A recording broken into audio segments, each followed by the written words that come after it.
नमस्कार, मैं दिव्यांशी डोसी स्वागत करती हूँ आप सभी का आज दिल्ली में। और आज के हमारे इस खास कार्यक्रम में इसका नाम है खबर के परे।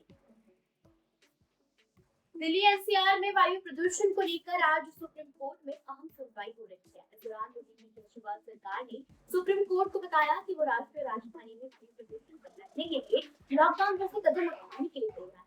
हालांकि सरकार ने कहा कि इसका सीमित प्रभाव ही होगा। उन्होंने कहा कि ऐसा कदम तब सार्थक होगा जब इसे एनसीआर क्षेत्र के अलावा पड़ोसी राज्यों में भी लागू किया जाए।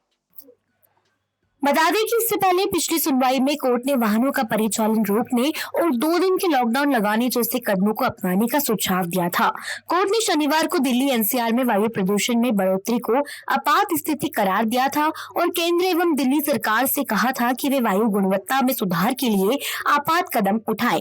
हालांकि दिल्ली में रविवार को हवा की गुणवत्ता में सुधार देखा गया, लेकिन वायु गुणवत्ता सूचकांक बेहद खराब श्रेणी में रहा। पिछली सुनवाई में प्रधान न्यायाधीश न्यायमूर्ति एन.वी. रमन की अध्यक्षता वाली पीठ ने कहा कि प्रदूषण की स्थिति इतनी खराब है कि लोग अपने घरों के भीतर मास्क पहन रहे हैं। इस पीठ में न्यायमूर्ति डी.वाई. चंद्रचूड़ और न्यायमूर्ति सूर्यकांत भी शामिल थे। पीठ ने कहा कि वायु प्रदूषण के लिए सिर्फ पराली जलाए जाने को वजह बताना सही नहीं है। इसके लिए वाहनों से होने वाला उत्सर्जन, पटाखे और धूल जैसे अन्य कारक भी जिम्मेदार हैं। पीठ ने कहा, हर किसी को किसानों को जिम्मेदार ठहराने की धुन सवार है। 70% पहले दिल्ली के लोगों को नियंत्रित होने दीजिए।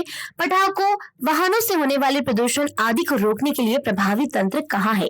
शीर्ष अदालत ने कहा, हम समझते हैं कि कुछ प्रतिशत पराली जलाने की वजह से है, बाकी पटाखों, वाहनों से होने वाले प्रदूषण, उद्योगों, धूल आदि का प्रदूषण है।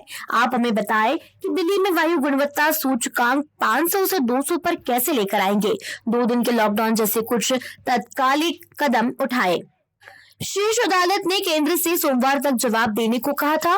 कोर्ट ने इस तथ्य का भी संज्ञान लिया कि राष्ट्रीय राजधानी में स्कूल खुल गए हैं और प्रशासन ने कहा कि वाहनों को रोकने या लॉकडाउन लगाने जैसे कदम तत्काल उठाए जाएं।